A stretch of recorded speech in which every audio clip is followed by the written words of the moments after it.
अस्सलामुअलैकुम dear students, hopefully आप सब बिल्कुल ठीक होंगे। स्टूडेंट्स, आज हमने एक छोटे से और इजी से टॉपिक को पढ़ना है जिसका नाम है पेरिस्टाल्सिस। तो इस टॉपिक के अंदर से आपको 2 या 3 शॉर्ट क्वेश्चन जो हैं वो आपके एग्जाम्स के अंदर बन के आते हैं। तो आपने इस टॉपिक को ध्यान से समझना है। सबसे पहले हमारे पास है पेरिस्टाल्सिस की डेफिनेशन कि इसकी डेफिनेशन क्या होती है। तो इसमें ये है कि the movement of digestive tract, यानी कि डाइजेस्टिव ट्रैक्ट एक ऐसी movement by which food is moved along the cavity of the canal, यानी कि डाइजेस्टिव ट्रैक्ट की एक ऐसी मूवमेंट जिसके अंदर जो फूड है वो कैनाल की कैविटी के अंदर मूव करती है।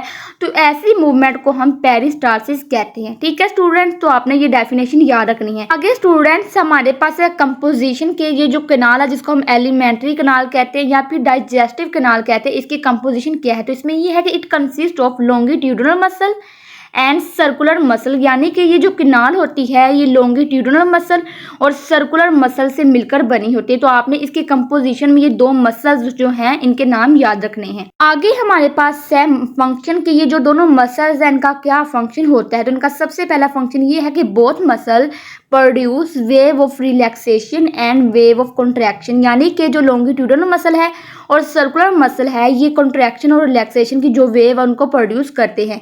इनका दूसरा फंक्शन ये है कि दे स्क्वीजिंग, स्क्वीजिंग का मतलब होता है पुश करना, they squeezing the food down along the canal, यानी कि ये जो दोनों मसल्स होते हैं ये कैविटी, जो कैनाल की कैविटी है उसके अंदर जो फूड है उसको स्क्वीज करते हैं, यानी कि पुश करते हैं।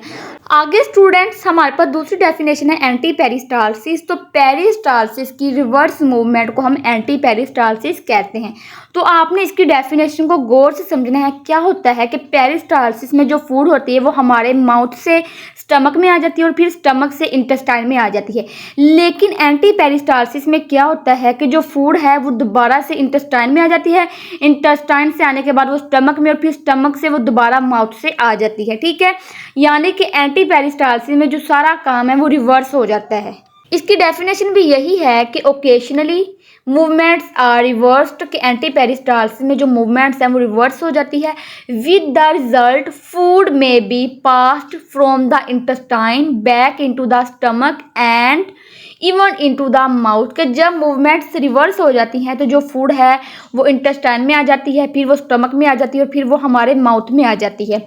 आगे ये है कि this movement is called anti peristalsis. तो ऐसी रिवर्स मूवमेंट को हम एंटी पेरिस्टाल्सिस कहते हैं जिसके अंदर जो फूड है वो हमारी इंटेस्टाइन से स्टमक में और फिर स्टमक से माउथ में आ जाए। ठीक है स्टूडेंट, तो अगर इसकी एग्जांपल की बात की जाए तो वोमिटिंग को हम एंटी पेरिस्टाल्सिस कहते हैं। तो इसकी एग्जांपल में यही चीज़ है कि वोमिटिंग जो है वो एक एंटी पेरिस्टाल्सिस है, जिसमें क्या होता है कि जब हमें वोमिटिंग आती है तो हमने जो भी चीज़ खाई होती है वो हमारे माउथ से बाहर आ जाती है। आगे स्टूडेंट्स, हमारे पास है हंगर पैंग। तो जब हमें तेज़ भूख लगती है तब हंगर पैंग्स जो है ये प्रोड्यूस होते हैं, यानी कि जब आपने ज़्यादा देर तक फूड नहीं खाई होती है तब हंगर पैंग्स जो है प्रोड्यूस होते हैं। हंगर पैंग्स में हमारे पास यही चीज़ है कि hunger contractions are peristaltic contraction are increased due to low level of glucose in blood. तो हंगर कॉन्ट्रैक्शंस हैं जिनको हम पेरिस्टालिक कॉन्ट्रैक्शंस कहते हैं। तो ये तब इंक्रीज होती हैं जब हमारे ब्लड के अंदर ग्लूकोज का लेवल जो है ये कम हो जाता है, यानी कि जब हमने कुछ खाया नहीं होता है तो हमारे ब्लड के अंदर ग्लूकोज का लेवल कम हो जाता है और इससे क्या होता है कि जो हंगर कॉन्ट्रैक्शंस हैं ये इंक्रीज्ड हो जाती हैं। आगे हंगर पैंग्स में ये है कि feel uncomfortable sensation often called hunger pangs, यानी कि क्या होता है कि हमें अनकंफर्टेबल फील होता है, तो ऐसी अनकंफर्टेबल सेंसेशन को हम हंगर पैंग्स कहते हैं। आगे हमारे पास है अक्कर के जो हंगर पैंग्स हैं ये कब अक्कर होते हैं।